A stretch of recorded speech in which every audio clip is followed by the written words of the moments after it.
ನಮಸ್ತೆ ವೀಕ್ಷಕರೇ, ನಾನು ಈ ದಿನ ಓರಿಯೋ ಬಿಸ್ಕೆಟ್ನಲ್ಲಿ ತುಂಬ ಸುಲಭವಾಗಿ ಬೇಯಿಸದೆ ಚೀಸ್ ಕೇಕ್ ಮಾಡೋದು ಹೇಗೆ ಅಂತ ತೋರಿಸ್ಕೊಡ್ತಾ ಇದ್ದೀನಿ. ಈ ರೀತಿ ಚೀಸ್ ಕೇಕ್ ಮಾಡಲಿಕ್ಕೆ ಜಿಲಾಟಿನ್ ಅಥವಾ ಅಗರ್ ಉಪಯೋಗಿಸೋ ಅವಶ್ಯಕತೆ ಇಲ್ಲ. ಬೇಕಿಂಗ್ ಪೌಡರ್, ಸೋಡಾ ಮತ್ತು ಮೊಟ್ಟೆ ಕೂಡ ಉಪಯೋಗಿಸೋ ಅವಶ್ಯಕತೆ ಇಲ್ಲ. ಕೇವಲ 4ರಿಂದ 5 ಸಾಮಗ್ರಿಗಳಲ್ಲಿ ಚೀಸ್ ಕೇಕ್ ಮಾಡಬಹುದು. ತುಂಬಾ ರುಚಿಯಾಗಿರುತ್ತೆ, ಹಾಗೆ ಬಾಯಲ್ಲಿಟ್ಟರೆ ಕರ್ಗೋ ಹಾಗೆ ಇರುತ್ತೆ.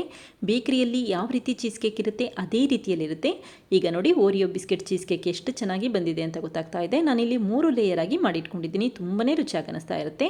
ಹಾಗೆ ನಿಮಗೆ ಈ ವಿಡಿಯೋ ಇಷ್ಟ ಆದರೆ ಪ್ಲೀಸ್ ವಿಡಿಯೋನ ಲೈಕ್ ಮಾಡಿ ಮತ್ತು ಚಾನಲ್ಗೆ ಸಬ್ಸ್ಕ್ರೈಬ್ ಮಾಡಿ. ಈಗ ಓರಿಯೋ ಬಿಸ್ಕೆಟ್ ಚೀಸ್ ಕೇಕ್ ಮಾಡೋದು ಹೇಗೆ ಅಂತ ನೋಡ್ಕೊಳ್ಳೋಣ ಬನ್ನಿ. ಮೊದಲು ಒಂದು ಕೇಕ್ ಟಿನ್ಗೆ ಸ್ವಲ್ಪ ಬೆಣ್ಣೆ ಹಾಕಿ ಸ್ಪ್ರೆಡ್ ಮಾಡ್ಕೊಳ್ತಾ ಇದ್ದೀನಿ. ನೀವಿಲ್ಲಿ ಬೆಣ್ಣೆ ಬದಲಾಗಿ ತುಪ್ಪ ಅಥವಾ ಎಣ್ಣೆ ಕೂಡ ಉಪಯೋಗಿಸಬಹುದು. ಈಗ ಒಂದು ಬೇಕಿಂಗ್ ಪೇಪರ್ ಹಾಕ್ಕೊಳ್ತಾ ಇದ್ದೀನಿ. ಹಾಗೆ ಕೇಕ್ ಟಿನ್ನ ಸುತ್ತ ಕೂಡ ಬೇಕಿಂಗ್ ಪೇಪರ್ನ ಹಾಕ್ಕೊಳ್ತಾ ಇದ್ದೀನಿ. ಅಕಸ್ಮಾತ್ ಮನೆಯಲ್ಲಿ ಈ ರೀತಿ ಬೇಕಿಂಗ್ ಪೇಪರ್ ಇಲ್ಲ ಅಂತ ಅಂದರೆ A4 ಶೀಟ್ ಉಪಯೋಗಿಸಬಹುದು ಅಥವಾ ತೆಳುವಾದ ಪ್ಲಾಸ್ಟಿಕ್ ಶೀಟ್ ಕೂಡ ಉಪಯೋಗಿಸಬಹುದು.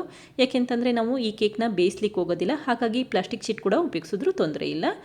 ಈಗ ಈ ಕೇಕ್ ಟಿನ್ನ ಹಾಗೆ ಎತ್ತಿಟ್ಕೊಂಡಿದ್ದೀನಿ. ನಂತರ 1 ಪ್ಯಾಕೆಟಷ್ಟು ಓರಿಯೋ ಬಿಸ್ಕೆಟ್ನ ಉಪಯೋಗಿಸ್ಕೊಳ್ತಾ ಇದ್ದೀನಿ, ಅಥವಾ 120 ಗ್ರಾಮಷ್ಟು ಓರಿಯೋ ಬಿಸ್ಕೆಟ್ನ ಈ ಸಮಯದಲ್ಲಿ ಉಪಯೋಗಿಸ್ಕೊಳ್ತಾ ಇದ್ದೀನಿ.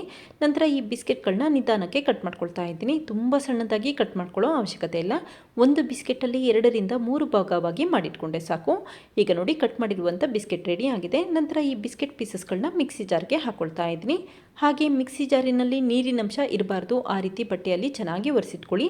ನಂತರ ಅಷ್ಟೇ ಬಿಸ್ಕೆಟ್ ಪೀಸಸ್ಗಳನ್ನ ಹಾಕಿ ರುಬ್ಬಿಟ್ಕೋಬೇಕಾಗತ್ತೆ. ರುಬ್ಬಬೇಕಾದ್ರೆ ತುಂಬ ನುಣ್ಣಗಾಗೋ ಅವಶ್ಯಕತೆ ಇಲ್ಲ, ಸ್ವಲ್ಪ ತರಿತರಿಯಾಗಿ ರುಬ್ಬಿಟ್ಕೊಂಡ್ರೆ ಸಾಕು. ತುಂಬ ತರಿತರಿ ಮಾಡ್ಕೋಬೇಡಿ, ಈ ರೀತಿ ಸ್ವಲ್ಪ ತರಿತರಿಯಾಗಿದ್ದರೆ ಸಾಕಾಗುತ್ತೆ.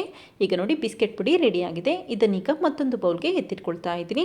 120 ಗ್ರಾಮಷ್ಟು ಬಿಸ್ಕೆಟ್ ಪುಡಿಗೆ 3 ಟೇಬಲ್ ಸ್ಪೂನಷ್ಟು ಬೆಣ್ಣೆ ಹಾಕ್ಕೊಳ್ತಾ ಇದ್ದೀನಿ. ಕರಗಿಸಿರುವಂಥ ಬೆಣ್ಣೆ ಉಪಯೋಗಿಸಬೇಕಾಗುತ್ತೆ. ಅಕಸ್ಮಾತ್ ಮನೆಯಲ್ಲಿ ಬೆಣ್ಣೆ ಇಲ್ಲ ಅಂತಂದರೆ ತುಪ್ಪ ಕೂಡ ಉಪಯೋಗಿಸ್ಬೋದು.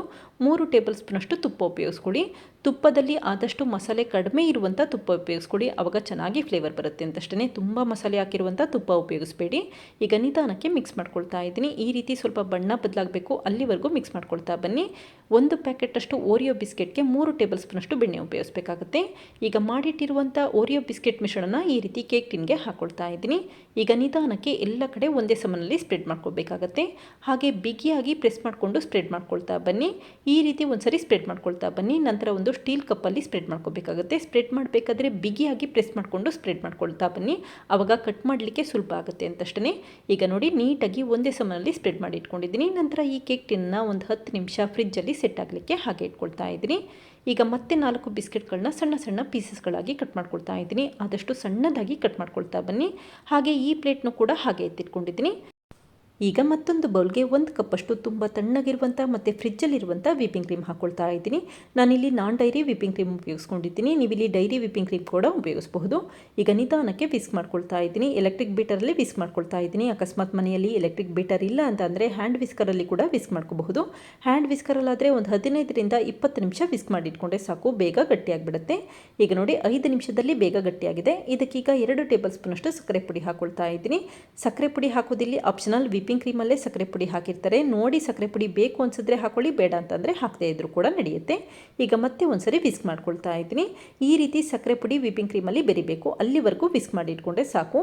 ಈಗ ನೋಡಿ, ವಿಪಿಂಗ್ ಕ್ರೀಮ್ ರೆಡಿಯಾಗಿದೆ. ಈ ರೀತಿ ಬೌಲ್ನ ಉಲ್ಟಾ ಮಾಡಿದ್ರೆ ಕ್ರೀಮ್ ಬೀಳಲಿಲ್ಲ ಅಂತ ಅಂದರೆ ಕ್ರೀಮ್ ಚೆನ್ನಾಗಿ ಗಟ್ಟಿಯಾಗಿದೆ ಅಂತ ಅರ್ಥ. ಈ ಕನ್ಸಿಸ್ಟೆನ್ಸಿಯಲ್ಲಿ ವಿಪಿಂಗ್ ಕ್ರೀಮ್ ಮಾಡಿ ಇಟ್ಕೊಂಡ್ರೆ ಸಾಕಾಗುತ್ತೆ. ಎಲೆಕ್ಟ್ರಿಕ್ ಬೀಟರಲ್ಲಿ ಕೇವಲ 5 ನಿಮಿಷದಲ್ಲಿ ಈ ರೀತಿ ವಿಪಿಂಗ್ ಕ್ರೀಮ್ ರೆಡಿ ಮಾಡ್ಕೋಬಹುದು.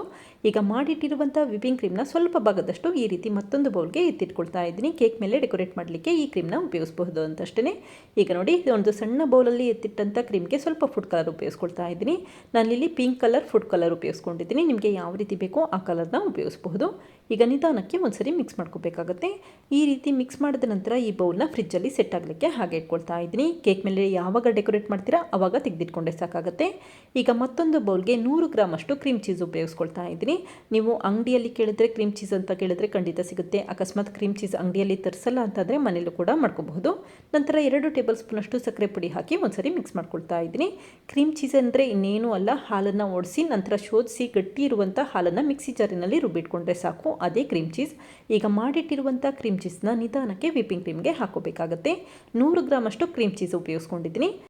ಈಗ ಒಂದು ಅರ್ಧ ಟೀ ಸ್ಪೂನಷ್ಟು ವೆನಿಲಾ ಎಸೆನ್ಸ್ ಹಾಕ್ಕೊಳ್ತಾ ಇದ್ದೀನಿ. ವೆನಿಲಾ ಎಸೆನ್ಸ್ ಇಲ್ಲಿ ಆಪ್ಷನಲ್, ವಿಪಿಂಗ್ ಕ್ರೀಮಲ್ಲೇ ವೆನಿಲಾ ಎಸೆನ್ಸ್ ಎಲ್ಲ ಹಾಕಿರ್ತಾರೆ. ಬೇಕಿದ್ದರೆ ವೆನಿಲಾ ಎಸೆನ್ಸ್ ಉಪಯೋಗಿಸಿ, ಬೇಡ ಅಂತಂದರೆ ಹಾಕದೇ ಇದ್ದರೂ ಕೂಡ ನಡೆಯುತ್ತೆ.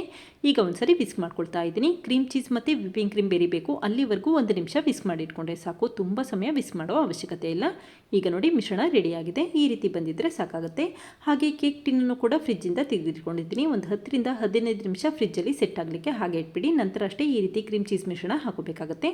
ಅರ್ಧ ಭಾಗದಷ್ಟೇ ವಿಪಿಂಗ್ ಕ್ರೀಮ್ ಮತ್ತು ಕ್ರೀಮ್ ಚೀಸ್ ಮಿಶ್ರಣ ಹಾಕಿ ಒಂದೇ ಸಮನಲ್ಲಿ ಸ್ಪ್ರೆಡ್ ಮಾಡ್ಕೊಳ್ತಾ ಇದ್ದೀನಿ. ನಂತರ ಉಳಿದಿರುವಂಥ ಕ್ರೀಮ್ ಚೀಸ್ ಮಿಶ್ರಣ ಆಮೇಲೆ ಉಪಯೋಗಿಸ್ಕೊಳ್ತೀನಿ. ಈಗ ಕಟ್ ಮಾಡಿರುವಂಥ ಓರಿಯೋ ಬಿಸ್ಕೆಟ್ ಪೀಸಸ್ಗಳನ್ನ ಹಾಕ್ಕೊಳ್ತಾ ಇದ್ದೀನಿ. ನಿಮಗೆ ಎಷ್ಟು ಪ್ರಮಾಣದಲ್ಲಿ ಬೇಕೋ ಅಷ್ಟು ಪ್ರಮಾಣದಲ್ಲಿ ಓರಿಯೋ ಬಿಸ್ಕೆಟ್ಗಳನ್ನ ಉಪಯೋಗಿಸಬಹುದು. ಇಷ್ಟೇ ಉಪಯೋಗಿಸಬೇಕು ಅಂತೇನಿಲ್ಲ. ನಂತರ ನಿಧಾನಕ್ಕೆ ಲೈಟಾಗಿ ಪ್ರೆಸ್ ಮಾಡ್ಕೊಳ್ತಾ ಇದ್ದೀನಿ. ಆವಾಗ ಬಿಸ್ಕೆಟ್ ಪೀಸಸ್ಗಳು ಕ್ರೀಮ್ ಚೀಸ್ಗೆ ಅಂಟ್ಕೊಳ್ಳುತ್ತೆ ಅಂತಷ್ಟೇ. ಹಾಗೆ ಉಳಿದಿರುವಂಥ ವಿಪಿಂಗ್ ಕ್ರೀಮ್ಗೆ ಸ್ವಲ್ಪ ಫುಡ್ ಕಲರ್ ಉಪಯೋಗಿಸ್ಕೊಳ್ತಾ ಇದ್ದೀನಿ. ಫುಡ್ ಕಲರ್ ಇಲ್ಲಿ ಆಪ್ಷನಲ್, ನೋಡಲಿಕ್ಕೆ ಚೆನ್ನಾಗಿ ಕಾಣುತ್ತೆ ಅಂತಷ್ಟೇ ಉಪಯೋಗಿಸ್ಕೊಂಡಿದ್ದೀನಿ. ಬೇಡ ಅಂತಂದರೆ ಹಾಕದೇ ಇದ್ದರೂ ಕೂಡ ನಡೆಯುತ್ತೆ. ಈಗ ನೋಡಿ ವಿಪಿಂಗ್ ಕ್ರೀಮ್ ಮಿಶ್ರಣ ರೆಡಿಯಾಗಿದೆ. ಇದನ್ನೀಗ ಮತ್ತೆ ಕೇಕ್ ಟಿನ್ಗೆ ಸ್ಪ್ರೆಡ್ ಮಾಡ್ಕೊಳ್ತಾ ಇದ್ದೀನಿ. ಈ ರೀತಿ ಫುಡ್ ಕಲರ್ ಉಪಯೋಗಿಸೋದು ಆಪ್ಷನಲ್, ಬೇಡ ಅಂತಂದರೆ ಉಪಯೋಗಿಸಿದ್ರು ಕೂಡ ನಡೆಯುತ್ತೆ. ಹಾಗೆ 2 ಲೇಯರ್ ಮಾಡೋದು ಕೂಡ ಆಪ್ಷನಲ್. ನಾನಿಲ್ಲಿ ನೋಡಲಿಕ್ಕೆ ಚೆನ್ನಾಗಿ ಕಾಣುತ್ತೆ ಅಂತಷ್ಟೇ ಮಾಡಿಟ್ಕೊಂಡಿದ್ದೀನಿ. ತುಂಬ ಸುಲಭವಾಗಿ ಮಾಡ್ಕೋಬಹುದು. ಬೇಡ ಅಂತ ಅಂದರೆ ನೀವಿಲ್ಲಿ ಬಿಳಿ ಬಣ್ಣದಲ್ಲೇ ಮಾಡಿಟ್ಕೋಬಹುದು. ಈಗ ನೋಡಿ ಒಂದೇ ಸಮನಲ್ಲಿ ಸ್ಪ್ರೆಡ್ ಮಾಡಿಟ್ಕೊಂಡಿದ್ದೀನಿ. ಹಾಗೆ ಈ ಕೇಕ್ ಟಿನ್ನನ್ನು 1-2 ಗಂಟೆ ಫ್ರೀಸರಲ್ಲಿ ಸೆಟ್ ಆಗಲಿಕ್ಕೆ ಹಾಗೆ ಇಡಬೇಕಾಗುತ್ತೆ. ಫ್ರಿಜ್ಜಲ್ಲಾದರೆ ಒಂದು 6 ರಿಂದ 7 ಗಂಟೆ ಸೆಟ್ ಆಗಲಿಕ್ಕೆ ಹಾಗೆ ಇಟ್ಬಿಡಿ. ಫ್ರೀಸರಲ್ಲಾದರೆ 1-2 ಗಂಟೆ ಇಟ್ಟರೆ ಸಾಕು. ನಾನಿಲ್ಲಿ ಫ್ರೀಸರಲ್ಲಿ 2 ಗಂಟೆ ಸೆಟ್ ಆಗಲಿಕ್ಕೆ ಹಾಗೆ ಇಟ್ಕೊಳ್ತಾ ಇದ್ದೀನಿ. 1-2 ಬಾರಿ ನೆಲಕ್ಕೆ ಟ್ಯಾಪ್ ಮಾಡಿದ ನಂತರ ಫ್ರೀಸರಲ್ಲಿ 2 ಗಂಟೆ ಸೆಟ್ ಆಗಲಿಕ್ಕೆ ಹಾಗೆ ಇಟ್ಟಿದ್ದೀನಿ. ನಂತರ ಮೊದಲೇ ತೆಗೆದಿಟ್ಟಂಥ ವಿಪಿಂಗ್ ಕ್ರೀಮ್ನ ಈ ರೀತಿ ಒಂದು ಪೈಪಿಂಗ್ ಬ್ಯಾಗಿಗೆ ಎತ್ತಿಟ್ಕೊಳ್ತಾ ಇದ್ದೀನಿ. ಕೇಕ್ ಮೇಲೆ ಡೆಕೋರೇಟ್ ಮಾಡಲಿಕ್ಕೆ ಉಪಯೋಗಿಸಬಹುದು ಅಂತಷ್ಟೇ. ಈಗ ನೋಡಿ ಪೈಪಿಂಗ್ ಬ್ಯಾಗ್ಗೆ ತೆಗೆದಿಟ್ಕೊಂಡಿದ್ದೀನಿ. ಪೈಪಿಂಗ್ ಬ್ಯಾಗ್ ಇಲ್ಲ ಅಂತಂದರೆ ಹಾಲಿನ ಪ್ಯಾಕೆಟ್ ಕೂಡ ಉಪಯೋಗಿಸಬಹುದು. ಈಗ ಈ ಕೇಕ್ನ 2 ಗಂಟೆ ಆದ ನಂತರ ಅಷ್ಟೇ ಫ್ರೀಸರಿಂದ ತೆಗೆದಿಟ್ಕೊಂಡಿದ್ದೀನಿ. ನಂತರ ಒಂದು ಗ್ಲಾಸ್ ಮೇಲೆ ಕೇಕ್ ಟಿನ್ ಇಟ್ಟು ನಿಧಾನಕ್ಕೆ ಕೇಕ್ನ ಬಿಡಿಸ್ಕೋಬೇಕಾಗುತ್ತೆ. ಈ ರೀತಿ ಕೇಕ್ ಟಿನ್ಗೆ ಲೂಸ್ ಬಾಟಮ್ ಕೇಕ್ ಟಿನ್ ಅಂತ ಕೂಡ ಹೇಳ್ತಾರೆ.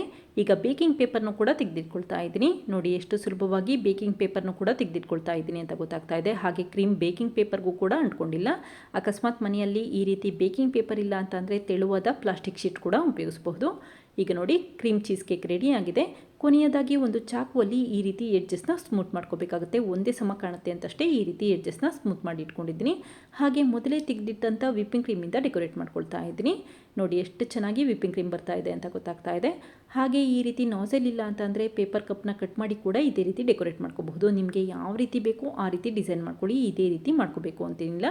ಈಗ ಕೇಕ್ ಸುತ್ತ ಕೂಡ ಇದೇ ರೀತಿ ಡಿಸೈನ್ ಮಾಡ್ಕೊಳ್ತಾ ಇದ್ದೀನಿ. ಹಾಗೆ ಸ್ವಲ್ಪ ಕ್ರೀಮ್ ಜಾಸ್ತಿ ಉಳಿದಿದೆ, ಅದಕ್ಕೋಸ್ಕರ ಈ ರೀತಿ ಸಣ್ಣ ಸಣ್ಣ ಫ್ಲವರ್ ಆಗಿ ಮಾಡಿಟ್ಕೊಂಡಿದ್ದೀನಿ.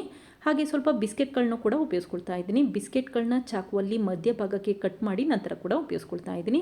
ಚಾಕುವಲ್ಲಿ ಕಟ್ ಮಾಡೋದ್ರಿಂದ ಒಂದೇ ಸಮನಲ್ಲಿ ಕಟ್ ಆಗುತ್ತೆ ಅಂತಷ್ಟೇ. ಈಗ ನೋಡಿ ಓರಿಯೋ ಬಿಸ್ಕೆಟ್ನ ಈ ರೀತಿ ಜೋಡಿಸಿಟ್ಕೊಂಡಿದ್ದೀನಿ. ನಂತರ ನಿಧಾನಕ್ಕೆ ಚಾಕುವಲ್ಲಿ ಕಟ್ ಮಾಡ್ಕೊಳ್ತಾ ಇದ್ದೀನಿ. ನೋಡಿ ಎಷ್ಟು ಸಾಫ್ಟಾಗಿ ಕಟ್ ಆಗ್ತಾ ಇದೆ ಅಂತ ಗೊತ್ತಾಗ್ತಾ ಇದೆ. ಯಾವಾಗಲೂ ಅಷ್ಟೇ ಸರ್ವ್ ಮಾಡೋಕ್ಕಿಂತ ಮುಂಚೆ ಫ್ರಿಜ್ಜಲ್ಲಿ ಇಟ್ಟು ನಂತರ ಅಷ್ಟೇ ಸರ್ವ್ ಮಾಡ್ಕೊಳ್ಳಿ. ಆವಾಗ ಕಟ್ ಮಾಡಲಿಕ್ಕೆ ಸುಲಭ ಆಗುತ್ತೆ ಮತ್ತು ತುಂಬಾ ರುಚಿಯಾಗಿರುತ್ತೆ ಅಂತಷ್ಟೇ. ಈಗ ನಿಧಾನಕ್ಕೆ ಈ ಚೀಸ್ ಕೇಕ್ನ ತೆಗೆದಿಟ್ಕೊಳ್ತಾ ಇದ್ದೀನಿ. ನೋಡಿ ಎಷ್ಟು ಚೆನ್ನಾಗಿ ಬಂದಿದೆ ಅಂತ ಗೊತ್ತಾಗ್ತಾ ಇದೆ. 3 ಲೇಯರ್ ಆಗಿ ಮಾಡಿಟ್ಕೊಂಡಿದ್ದೀನಿ. ತುಂಬಾ ರುಚಿಯಾಗಿರುತ್ತೆ ಮತ್ತು ತುಂಬ ಸುಲಭವಾಗಿ ಈ ರೀತಿ ಕ್ರೀಮ್ ಚೀಸ್ ಕೇಕ್ ಮಾಡಬಹುದು. ನೋಡಿದ್ರಲ್ಲ ಫ್ರೆಂಡ್ಸ್, ಎಷ್ಟು ಸುಲಭವಾಗಿ ಓರಿಯೋ ಬಿಸ್ಕೆಟ್ನಲ್ಲಿ ಚೀಸ್ ಕೇಕ್ ಯಾವ ರೀತಿ ಮಾಡಿದೆ ಅಂತ ಗೊತ್ತಾಯ್ತಲ್ವಾ. ಕೇವಲ 4 ರಿಂದ 5 ಸಾಮಗ್ರಿಗಳಲ್ಲಿ ಈ ರೀತಿ ಚೀಸ್ ಕೇಕ್ ಮಾಡಬಹುದು. ತುಂಬಾ ರುಚಿಯಾಗಿರುತ್ತೆ. ಹಾಗೆ ಬಾಯಲ್ಲಿ ಇಟ್ಟರೆ ಕರ್ಕೋ ಹಾಗೆ ಇರುತ್ತೆ. ಹಾಗೆ ನೋಡಿ ಇಲ್ಲಿ ಬಿಸ್ಕೆಟಲ್ಲಿ ಮಾಡಿರುವಂಥ ಲೇಯರ್ ಕೂಡ ಚೆನ್ನಾಗಿ ಗಟ್ಟಿಯಾಗಿದೆ. ಈ ರೀತಿ ಗಟ್ಟಿಯಾಗಿರಬೇಕು, ಆವಾಗ ತಿನ್ನಲಿಕ್ಕೂ ಕೂಡ ತುಂಬ ರುಚಿಯಾಗಿರುತ್ತೆ. ನೋಡಿದ್ರಲ್ಲ ಫ್ರೆಂಡ್ಸ್, ಎಷ್ಟು ಸುಲಭವಾಗಿ ಓರಿಯೋ ಬಿಸ್ಕೆಟ್ ಚೀಸ್ ಕೇಕ್ ಮಾಡಿದೆ ಅಂತ ಗೊತ್ತಾಯ್ತಲ್ವಾ. ನೀವು ಕೂಡ ಒಮ್ಮೆ ಪ್ರಯತ್ನಿಸಿ, ಮಕ್ಕಳಿಗೆ ತುಂಬ ಇಷ್ಟ ಆಗುತ್ತೆ. Thank you. ಲೈಕ್ ಮಾಡಿ ಮತ್ತು ಸಬ್ಸ್ಕ್ರೈಬ್ ಮಾಡಿ.